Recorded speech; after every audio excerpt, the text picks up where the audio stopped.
আসসালামু আলাইকুম। Hello guys, আপনাদের মাঝে নিয়ে আসছি আজকে মুরগির মাংস দিয়ে চিতই পিঠার রেসিপি। এখানে নিয়েছি আমি 2 কেজি ওজনের একটি মুরগি এবং এর সাথে নিয়েছি 1 কেজি আতপ চাউল, যাকে বলে পিঠা বানানোর চাউল। চাউলটা ভিজিয়ে রেখেছি, সুন্দর করে পানি ঝরিয়ে নিয়েছি। এরপর চাউলটা গুঁড়ো করে নিয়ে আসবো। নেড়েচেড়ে সুন্দর করে এখন আমি পরিমাণ মতো লবণ দিয়ে দিব। পরিমাণ মতো লবণ দিয়ে পরিমাণ মতো লবণ দিয়ে একটু সুন্দর করে আবার একটু নেড়েচেড়ে এখন আমি কুসুম কুসুম গরম পানি রেখেছি। কুসুম কুসুম গরম পানি ওটা আমি ঢেলে দিব। তো অল্প একটু করে ঢেলে নেবেন আপনারা, যেন মনে করেন যে বেশি না হয়ে যায়। বেশি হয়ে গেলে আবার সমস্যা, এই কারণে একটু একটু করে ঢেলে করে নেবেন। পানিটা যেন অতিরিক্ত গরম না হয়ে যায়। কুসুম গরম পানি নেবেন, আবার ঠান্ডা পানি নেবেন না। ঠান্ডা পানি নিলে কিন্তু সুন্দর হবে না। তো এখন আমি পানি নিয়েছি। পানি নেওয়ার পর এখন আমি সুন্দর করে মাখিয়ে নিব। নাইরে চেরা মাখাইতে আসি আপুরা। আপনাদের যার যার স্বামীর উপর রাগ, যা রাগ আছে সব ঢেলে ফেলবেন, আর মনে মনে বলবেন, তুমি আমার জীবনটারে তেজপাতা কইরা দিছো। দেখো আজকে আমি তোমারে পাইছি চান্দু। তোমার জীবনকে তোমারও সেইন্না পেইন্না একবারে কিলাইয়া ঘুষাইয়া আজকে তোমার জীবনটাকে তেনা তেনা কইরা ছাইরা দিমু। তোমার একবারে তেজপাতা কইরা ছাইরা ফেলবো। আজকে তোমারে আমি ছাড়বো না। আপনাদের মাথার থেকে ঝেড়ে ফেলবেন যে আপনি গুড়ি মাখাইতেছেন। আপনার মাথায় একটাই চিন্তা রাখবেন, আপনি আপনার স্বামীরে সেইন্না পেইন্না জীবনটা একবারে তেনা তেনা কইরা ছাইরা দিবেন। এবার ছেনাছেনির পালা শেষ, এভাবেই রেখে দিব। তো আমি তো ছেনতেছি আমার স্বামীর উপরে যত রাগ ছিল আমি সব গুড়ির উপরে দিয়ে দিছি। তো আমার ছেনাছেনি শেষ তো হইতেছেই না, আমি তো মনে করেন ছেনে যেতেছি। আপনারা আমার মতো এরকম করে রাগটাকে ঝেড়ে ফেলতে পারেন। তো এখন আমি মুরগিটাকে কেটে নিব। আমার মুরগি কাটার পালা দেখেন আমি কিভাবে মুরগিটা কাটতেছি। অনেক আছে ঠিকমতো মুরগিটা কাটতে পারেন না, তারা আমার মুরগি কাটাটা ফলো করবেন। অনেকেই আছেন মুরগি কাটতে গিয়ে সব জড়িয়ে ফেলেন।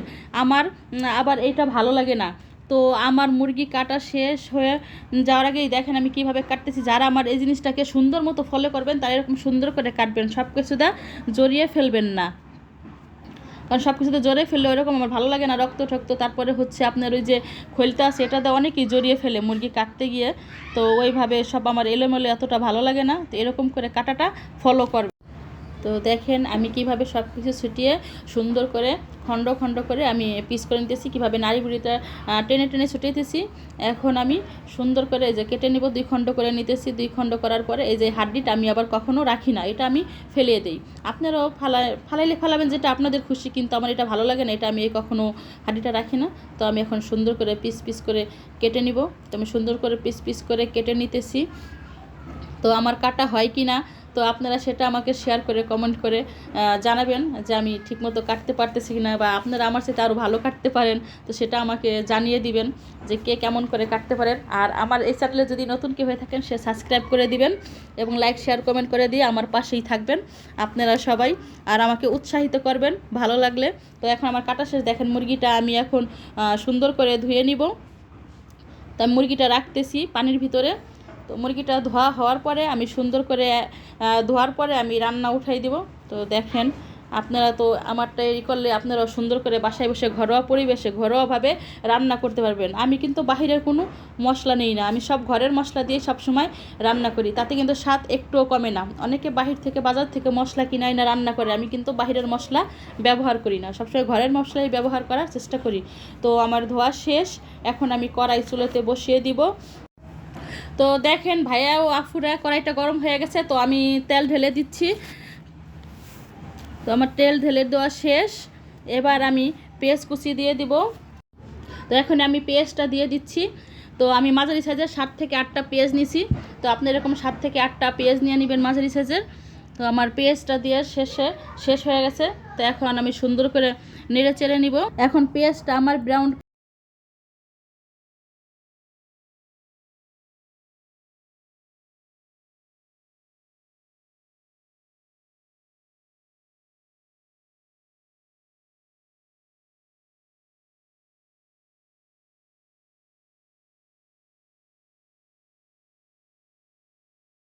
কালার এসে গেছে। এখন আমি আদা রসুন বাটা দিয়ে দেবো। তো আদা বাটা আমি 1 টেবিল চামচের একটু বেশি দিয়ে দিব। জিরা বাটা দিছি আমি টেবিল চামচের 4 ভাগের 1 ভাগ দিয়ে এখন আমি সুন্দর করে নেড়ে চেড়ে নিব।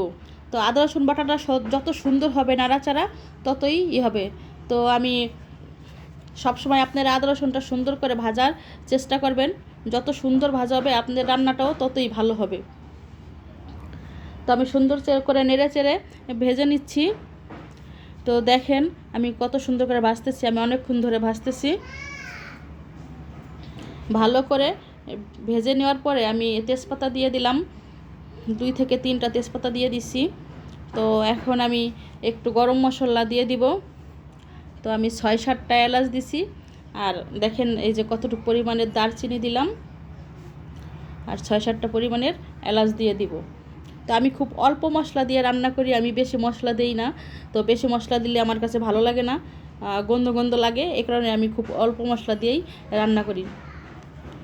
তো খেতে কিন্তু খারাপ হয় না, খেতে কিন্তু খুব সুন্দরই হয়। তো আপনারা আমার মতো এরকম করে ট্রাই করে দেখবেন, যে আপনাদের অবশ্যই ভালো লাগবে। তো আপনারা অবশ্যই ট্রাই করবেন এবং আমাকে জানাবেন আপনারা ট্রাই করছেন কিনা, বা আমাদের চাইতেও কীভাবে আপনারা রান্না করেন সেই রান্নাটাও আমাকে কমেন্ট করে জানাবেন। এখন আমি হলুদের গুঁড়া 3 চামচ দিয়ে দিব। 3 চামচ হলুদ দিয়ে আমি একটু সুন্দর করে আবার একটু নেড়ে চেড়ে ভেজে নিব, তাহলে কালারটা সুন্দর হবে। আর কালারটা সুন্দর হবে, কোনো গন্ধ আসবে না। তো আপনারা ভালো করে একটু হলুদটা সুন্দর করে ভেজে নেবেন। ভেজে নিলে আপনাদের গন্ধটা আসবে না, আর হলুদের কালারটাও খুবই সুন্দর হবে।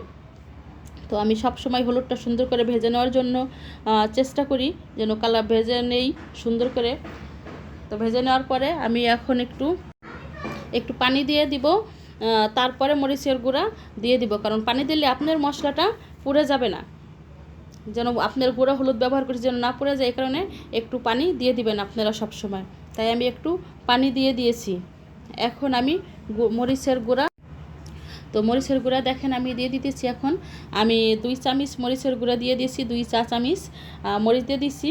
কারণ এটা আমি মরিচটা একটু কমই দিলাম, কারণ মুরগির মাংসের ঝালটা একটু বেশি লাগে। তো আমার নিজের হাতে ভাঙানো মরিচ, তো ঝালটা অনেক বেশি, তাই আমি কম দিলাম। তো আপনারা আপনাদের মতো মরিচের গুঁড়াটা ব্যবহার করবেন। তো আমি এখানে 2 চামচ ব্যবহার করছি। তারপরে আমি পরিমাণ মতো লবণ দিয়ে দিব। তো আমি পরিমাণ মতো লবণটা এখন দিয়ে দিলাম। আমি ধনিয়ার গুঁড়া দেই নাই, আপনারা চাইলে দিতে পারেন। তো আমি ধনিয়ার গুঁড়া ব্যবহার অনেকটাতেই করি না, আপনারা যদি মন চাই দিবেন। তো আমি এখন ভালো করে মশলাটা সুন্দর করে কষিয়ে নিব। মশলাটা ভাজা যেন সুন্দর হয়, দেখবেন আপনারা দেখবেন আমি মশলাটা কত সুন্দর করে কষিয়ে নিই। তো কত সুন্দর কালারফুল হয়েছে, আমি ভালো করে ভেজে ভেজে নিতেছি। আমি এখন দেখেন কত সুন্দর কালার হয়েছে মশলাটার। আপনারা এত সুন্দর করে এরকম করে ভেজে নেবেন, যে কত সুন্দর রং আসছে। তো আমি নাড়তেছি, আমার নাড়া আর শেষ হইতেছে না, আমি ভেজেই যাচ্ছি।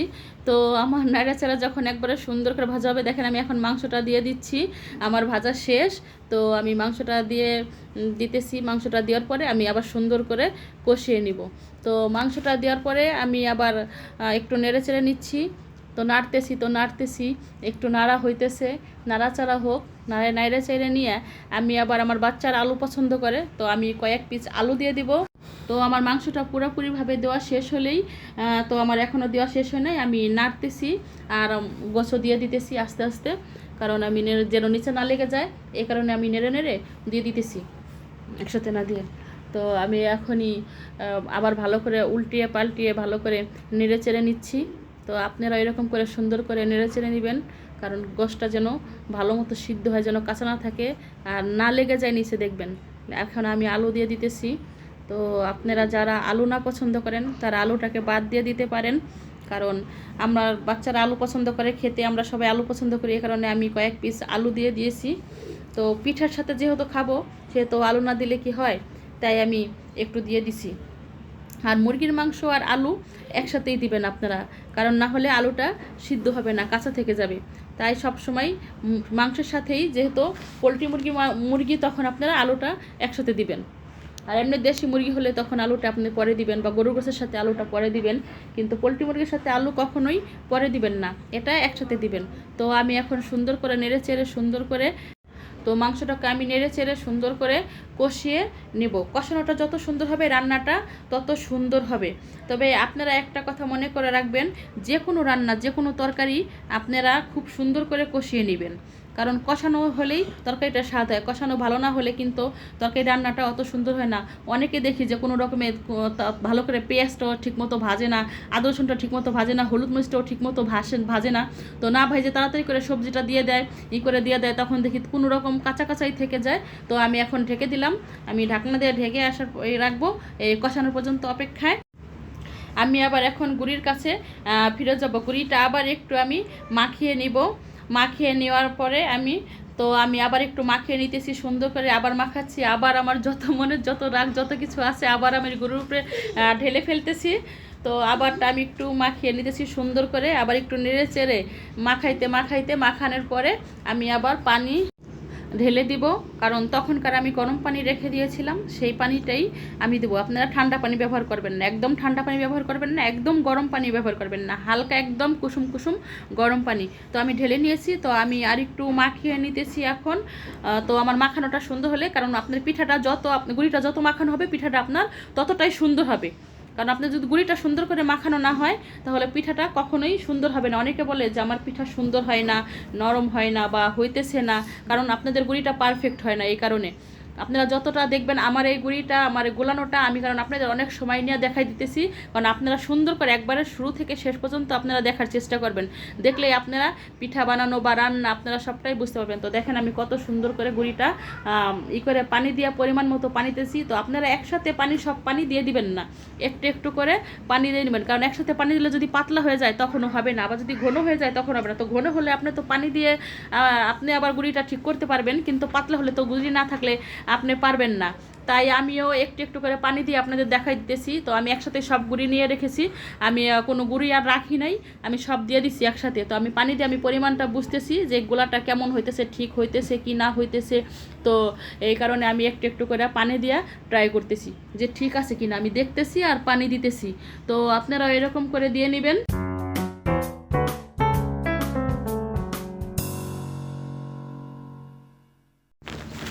আবার আমি মাংসটার কাছে ফিরে আসছি, এখন আবার এটা আমি একটু নেড়ে দিব। তো আবার একটু সুন্দর করে নেড়ে চেড়ে আবার আমি এখন নাড়তেছি। তো নাড়তেছি সুন্দর করে নেড়ে চেড়ে নিতেছি, যেন দেখতেছি যে নিচে যেন না লেগে যায়। তো আমি সুন্দর করে কষিয়ে নিব, যে কষানোটা যেন সুন্দর হয়। তো আমি নেড়ে চেড়ে সুন্দর করে, তো দেখেন আমি কত সুন্দর করে কালারটা কত সুন্দর হয়েছে যে সব দিক থেকে। তো আমি আবার ঢেকে দিলাম। তো ঢেকে দেওয়ার পরে আমি এখন আবার গুঁড়িটার কাছে চলে যাচ্ছি। তো এখন আমি তাওয়াটা চুলাই দিব গুঁড়ির, এটা আমরা পিঠা বানানোর খাস বলি, আপনারা কি বলেন জানি না, সেটা আমাকে জানিয়ে দিবেন। তো আমি এই খাসটা চুলায় বসাই দিলাম, এক চুলায় তরকারি হইতেছে আর এক চুলায় আমি যে চুলাটা ধরাই দিছি। তো এখন আমি এটা গরম হওয়ার অপেক্ষায় থাকবো, যে যতক্ষণ পর্যন্ত গরম না হবে ততক্ষণ তো আর দিতে পারবো না। আর ততক্ষণে আমি একবার আমি ওটা দেখতেছি, একবার আমি এখানে গোশটা নাড়তেছি। তো গোশটা সুন্দর করে নাড়াচাড়া হয়ে গেলে আমি আবার গোশটার ভিতরে পানি ঢেলে দিব। তো দেখেন যে আমার আলুটা কত সুন্দর সিদ্ধ হয়ে গেছে আমার কষানো অবস্থায়, যে আপনাদের আমি দেখাই দিতেছি। যে আবার আমি একটু নেড়ে চেড়ে দেখাতেছি যে আমার পানিটা একদম, যে কষাইছি যে পানিটা ছিল সেই পানিটা শুকিয়ে গেছে। ওখানে আমি পানি দিয়ে দিলাম পরিমাণ মতো, আমি আস্তে আস্তে পানি দিয়ে দিব যতটুকু আমার পানি লাগে, কারণ আমি পানিটা একটু বেশি দিব, কারণ পিঠা দিয়ে খাবো। তো এই কারণে মনে করেন যে একদম শুকনো হয়ে গেলে খেতে পিঠা দিয়ে খাওয়া যাবে না, এই কারণে আমি পানিটা দিয়ে দিতেছি যতটুকু লাগবে আমি ততটুকু পানি দিয়ে দিব। তো আমি ঢালতেছি, আমার তরকারিটা একটু পাতলা পাতলা হবে, কারণ অতটা ঘন হবে না। তো আমার পানি দেওয়া এখন পুরোপুরিভাবে শেষ, পানি আমার যতটুকু লাগে ততটুকু আমি দিয়ে দিয়েছি। এখন আমি ঢাকনা দিয়ে ঢেকে দেবো, ঢেকে আবার আমার পিঠার কাছে চলে যাব। তো আমি ওই পাশে যাই দেখি যে আমার খাসটা কি গরম হয়েছে নাকি। তো এখন আমি একটু মুছে নিতেছি তেল দিয়ে, যে পিঠাটা উঠাইতে যেন না লেগে থাকে, যেন উঠানো যেন সুন্দর হয়। তো আপনারা একটু তেল দিয়ে এভাবে মুছে নেবেন। তো আমি এখন সুন্দর করে মুছে নিছি, আমার এদিক দিয়ে খাসটাও গরম হয়ে গেছে। তো আমি এখন গুঁড়িটা সুন্দর করে আরেকটু নেড়ে তারপরে আমি এখান দিয়ে দিব। তো দিতেছি এখন, দেখেন। তো আপনারা কিভাবে পিঠা বানান, এইভাবে বানিয়ে খান কি না আমাকে অবশ্যই জানাবেন। তো আমি এখন দিয়ে দিতেছি, দিয়ে দেখবেন যে পিঠাটা কত সুন্দর হয়। আপনারা যদি এইভাবে খেয়াল করে পিঠা বানান ফলো করে, তাহলে অবশ্যই আপনাদের পিঠাও অনেক সুন্দর হবে। তো আমি এখন ঢেকে দিলাম, তো এখন পিঠা হওয়ার অপেক্ষায়। তো আমি ঢাকনাটা খুলে নিতেছি, দেখেন কত সুন্দর করে পিঠাটা হয়ে গেছে, দেখেন কত সুন্দর হয়েছে। আর আমার খাজের ভিতরে কিন্তু কোনো পিঠা লেগে নেই, দেখেন কত সুন্দর করে উঠে গেছে, সুন্দর হয়ে গেছে একদম। তো আমি সবগুলো এক এক করে পিঠা উঠিয়ে নিব। আর দেখেন সবগুলা পিঠাই কত সুন্দর করে ফুলছে, দেখেন এরকম করে অনেকেরই হয় না পিঠা, এত সুন্দর পিঠা। তো অনেকে বলে যে গ্যাসের চুলায় বানানো যায় না, গ্যাসের চুলায় কি পিঠা হয় না কি মাটির চুলায় লাগে, কিন্তু আমি সবসময় গ্যাসে বানাই খাই। তো দেখেন কত সুন্দর করে উঠছে, আর আমার কিন্তু একটুও লেগে নাই। তো আমি সুন্দর করে খোসা দিতেছি আর উঠে যাইতেছে, কিন্তু কোথাও কিন্তু লেগে থাকতেছে না, বা উঠে তো আমার কষ্ট হইতেছে না, আমি তো খুব তাড়াতাড়ি করেই হয়ে যেতেছে। তো আপনারা এরকম করেই সবসময় বানানোর জন্য চেষ্টা করবেন, তো ইনশাল্লাহ আমার মতো এরকম আপনাদেরও হয়ে যাবে, এত সুন্দর হবে। তো পিঠাটা দেখেন যে অনেক সুন্দর হয়েছে, আপনি যেমন ফুলছে তেমন সুন্দর হয়েছে। হ্যাঁ, আবারও আমি এখন দিয়ে দিতেছি, কারণ আর এক খোলা দেখেন, আবার আমি এরকম করে দিয়ে দিব সবটায়। সব খাজ, আমরা তো এটাকে খাজ বলি। তো আমরা একসাথে 5টা করে পিঠা বানাই, আমাদের দেশের বাড়িতে এরকম খাজ থাকে, মাটির খাজ থাকে। তো আমরা মাটির খাজে দেশের বাড়িতে বানাই। তো অনেকে বলে যে হয় না, কিন্তু আমি সব সময় পিঠা বানাই খাই ঘ্যাসে বা এই ইসের আপনারা লোহার করে খাজে করে, কিন্তু আমারটা সব সময়ের জন্য হয়। তো আমি এরকম করে আস্তে আস্তে সবগুলা পিঠা বানিয়ে নিব। তো দেখেন আমার এবার তরকারিটা কত সুন্দর হয়ে গেছে, আস্তে আস্তে বলক এসে গেছে, বা কালারটা কত সুন্দর। তো এরকম করে এখন আমার তরকারিটা আমি কিছুক্ষণের ভিতরেই নামিয়ে ফেলবো। তো দেখেন আমার কালারটা কত সুন্দর হয়ে আসছে। তো আমি ও চুলাটা অফ করে দিব, কারণ এখনই যে অনেক সুন্দর হয়েছে, কারণ আমি একটু পাতলাই রেখেছি। আপনারা আবার বলেন না যে এত পাতলা রাখছে, কারণ আমি পিঠা দেখাবো দেখে আমি পাতলাই রাখছি। তো আমি চুলাটা এখন বন্ধ করে দিতেছি। তরকারিটা কিন্তু অনেক সুন্দরই কালারফুল হয়ে গেছে একবারে পুরোপুরিভাবে। তো আমার কাছে তো কালার হয়েছে। তো আমার এই যে পিঠা বানাইছি, দেখেন আপনার পিঠাটা আমি হাতে নিয়ে দেখাই দিতেছি। তো দেখেন এই পাশেও কত সুন্দর, এই পাশেও সুন্দর, সব পাশেই কিন্তু সাদা। আর ভিতরে দেখেন কত সুন্দর ভাঙছি, যে কোথাও কিন্তু কোনো শক্ত বা কাঁচা কোনো কিছুই নাই, কিন্তু দেখেন কত সুন্দর হয়েছে ভিতরে, কত সুন্দর একদম। তো আপনারাই দেখে নেন। আপনারা যদি ইউটিউব থেকে দেখে থাকেন তাহলে সাবস্ক্রাইব করে দিবেন, এবং ফেসবুক থেকে দেখে থাকলে ফলো করে দিবেন। তো আমি এই পর্যন্ত এই ভিডিওটা শেষ করছি। তো সেই পর্যন্ত আপনারা আবার নতুন কোনো ভিডিও নিয়ে আসবো, সে পর্যন্ত আপনারা ভালো থাকবেন, সুস্থ থাকবেন, এবং আমার জন্য দোয়া করবেন। তো টাটা, বাই বাই, আল্লাহ হাফেজ।